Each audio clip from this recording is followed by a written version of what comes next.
Si tu as peur de souffrir dans tes relations, c'est que quelque part, dans ton passé, tu as vécu des relations qui ont été donc très compliquées, très souffrantes et qui ont laissé une empreinte qui est extrêmement difficile et qui a même peut-être généré des traumatismes. Tu as peut-être vécu la violence conjugale, tu as peut-être vécu des relations qui ont été sous emprise, des relations extrêmement dures, humiliantes, souffrantes.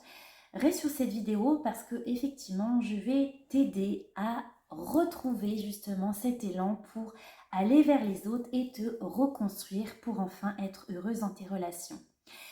Je suis Elodie, coach en harmonie relationnelle, expert dans le domaine des relations toxiques. Je t'aide à te libérer et à te reconstruire pour changer tes schémas relationnels qui sont dysfonctionnements en tout simplement en un tremplin de révélation personnelle.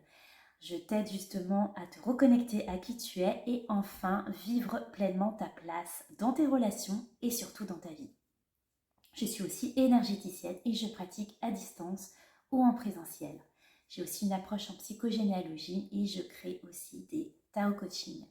Tu peux retrouver sous cette barre d'infos toutes mes compétences. Tu trouveras aussi sous cette vidéo un e-book qui comprend un test offert pour identifier une relation toxique. Cela te permettra dans un premier temps de savoir exactement ce que tu as vécu dans le passé ou ce que tu es en train de vivre, qui te permet effectivement de mieux comprendre pourquoi aujourd'hui tu as peur de souffrir dans des relations et mieux identifier les relations toxiques. Ce test est offert, tu le trouves sous cette barre d'infos. Tu pourras aussi me prendre rendez-vous avec moi pour 15 minutes d'appel qui est offert afin de commencer la libération de tout soleil intérieur et d'apprendre à faire un premier contact avec moi. Je te propose, si tu aimes le contenu, bien sûr, de pouvoir liker, commenter et surtout de t'abonner afin de pouvoir suivre ma chaîne et avancer sur la libération de ton soleil intérieur. Donc si tu as vraiment peur de souffrir dans tes relations, c'est qu'il y a quelque part un mécanisme de protection qui s'est mis en place. Et c'est normal, on dit souvent chat échaudé craint l'eau chaude, et forcément ton cerveau, il a compris quoi?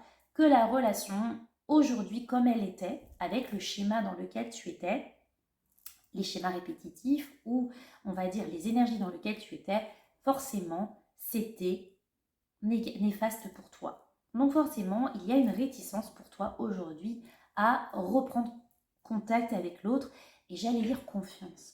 En fait, tu as perdu confiance en l'autre et aussi confiance en toi. On dit toujours que tout part de soi et donc pour ne plus souffrir dans tes relations, il faut revenir à toi. Du coup, qui tu es et en fait, quels sont tes schémas qui aujourd'hui ont entraîné à répétition des relations de souffrance et qui vraiment te font presque te posturer dans dans une énergie de je suis contre-dépendante et je n'ai plus envie d'être en relation. Il y a des personnes, par exemple, qui prônent le célibat, non pas par choix finalement, mais plus comme réaction à des souffrances répétitives. Donc finalement, ce n'est pas un choix, parce que quand on est dans une stratégie d'évitement, c'est parce qu'on est dans une stratégie de peur en fait. La fuite est un moyen que le cerveau a de réagir avec la peur. Tu sais, il y a la capacité à réagir, donc je rentre en action, en agressivité, et donc forcément je suis capable de réagir. La deuxième, c'est je fuis parce qu'effectivement, je ne me sens pas capable d'affronter ce danger. Et le troisième, c'est je reste sidérée, pétrifiée parce que cet afflux émotionnel et de cortisol, etc., peut être néfaste pour mon cœur. Et du coup, il y a un débranchement émotionnel de souffrance, etc., qu'on appelle l'état de sidération et qui entretient à la suite un état de dissociation où tu as l'impression de ne plus être dans la scène, de ne plus être toi-même à ce moment-là. Ça crée des traumatismes. Donc voilà, donc il y a 3 façons de réagir. Et donc forcément, quand tu es pétrifié, tu as tendance à stopper les choses ou alors tu vas les fuir. Voilà comment tu réagis et comment tu peux te protéger face à ces relations. Donc déjà, il faut revenir sur qu'est-ce qui s'est passé dans tes relations d'avant. Est-ce que du coup, tu as vécu des relations toxiques? Et là, il est vraiment nécessaire pour toi de télécharger ce test parce que ça te permet évidemment de mettre des mots et des consciences pour pouvoir déjà comprendre d'où vient cette conscience et ensuite travailler sur tes schémas relationnels. Donc dans un premier temps, comprendre ce qui s'est passé et du coup, quelle blessure a été générée. Parce que souvent, quand on a vécu aussi le rejet dans nos relations, on a tendance à aussi soi-même ensuite fuir. Parce qu'on dit que si on reprend le travail de Lise Bourbeau sur les 5 blessures de l'âme, elle dit par exemple que le rejet va avoir le masque du fuyant, c'est-à-dire je vais prendre des stratégies d'évitement pour ne plus reproduire ou avoir la possibilité de revivre un rejet qui est vécu pour moi comme une souffrance incroyable. Donc voilà aussi pourquoi c'est important de te connaître dans tes blessures, dans tes schémas relationnels, parce que sinon, tu ne vas pas pouvoir continuer à rentrer dans ces relations-là. Et donc souffrir dans ces relations, c'est aussi mettre le poids sur l'autre en fait. Moi je dis souvent que pour sortir des relations toxiques et tout simplement pour redevenir acteur de sa vie, la clé c'est la responsabilisation. Je suis responsable de mes actes et de mes choix.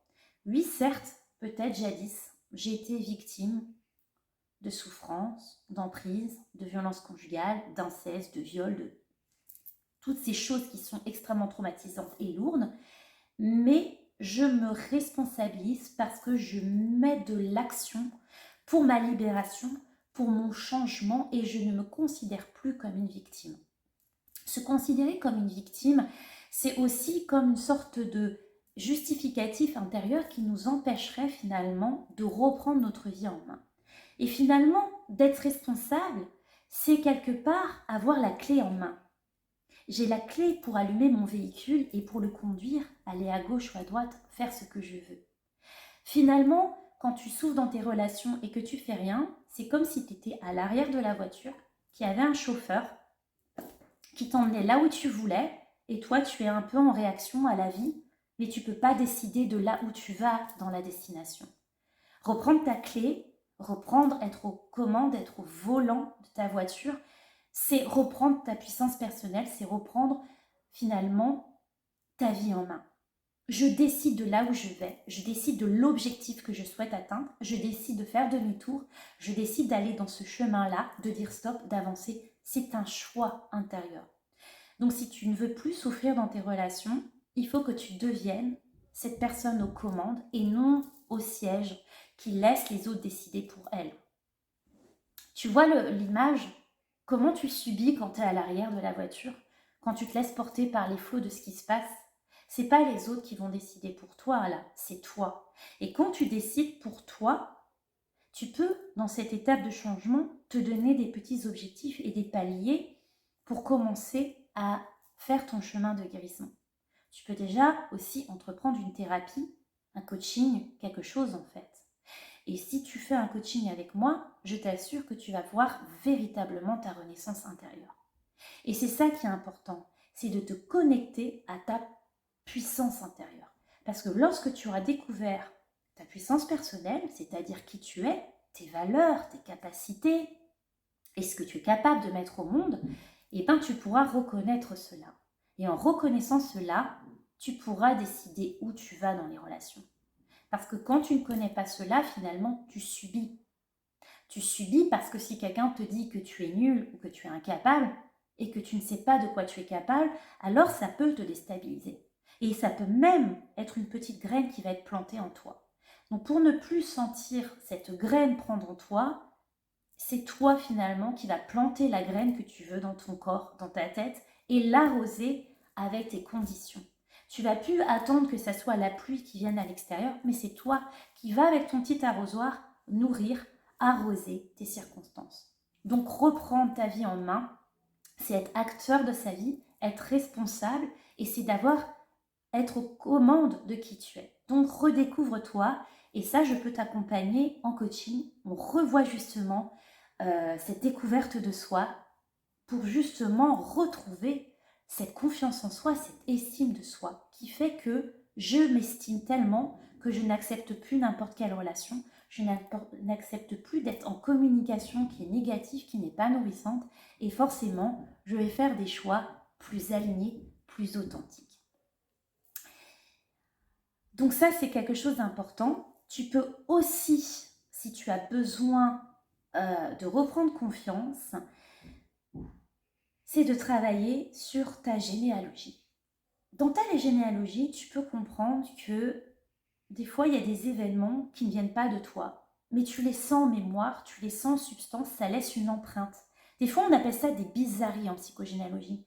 Il y a une date anniversaire et tu ne sais pas pourquoi, il y a un truc qui te réveille en toi. Des fois même, tu découvres, tu portes le prénom d'un de tes ancêtres et on dit que tu lui ressembles. Peut-être même tu découvres un secret de famille. En gros, la psychogénéalogie te permet aussi d'enlever ces couches de souffrance qui ne t'appartiennent pas forcément, mais qui appartiennent à ta lignée, à tes ancêtres et qui t'ont prédisposé. Donc tu vois, pour ne plus souffrir dans tes relations et pour plus avoir peur, il faut connaître ton histoire de famille et donc ton histoire personnelle. Savoir aussi rendre à César ce qui est César, ce n'est pas mon traumatisme, c'est le traumatisme de mon ancêtre, c'est une date anniversaire de mes ancêtres et ce n'est pas mon histoire. Et de savoir justement faire la part, et ça je t'aide aussi pour cela en séance.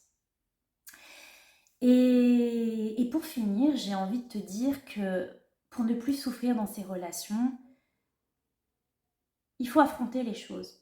Ne rien faire, c'est stagner, c'est procrastiner, mais la blessure et la douleur, elle est là en fait. C'est comme si tu mettais un couvercle sur une marmite qui bout, qui bout, qui bout. Alors oui, on ne voit pas parce que tout est à l'intérieur, mais quand ça bout trop, à un moment donné, ça explose. Et à un moment donné, ça va exploser, tu vas te retrouver en burn-out, en dépression, et tu vas pas voir les signaux en fait. Parce que quand on est désaligné et à côté de là où on doit être dans son chemin de vie, c'est plus souffrant que finalement d'essayer d'expérimenter des nouvelles relations.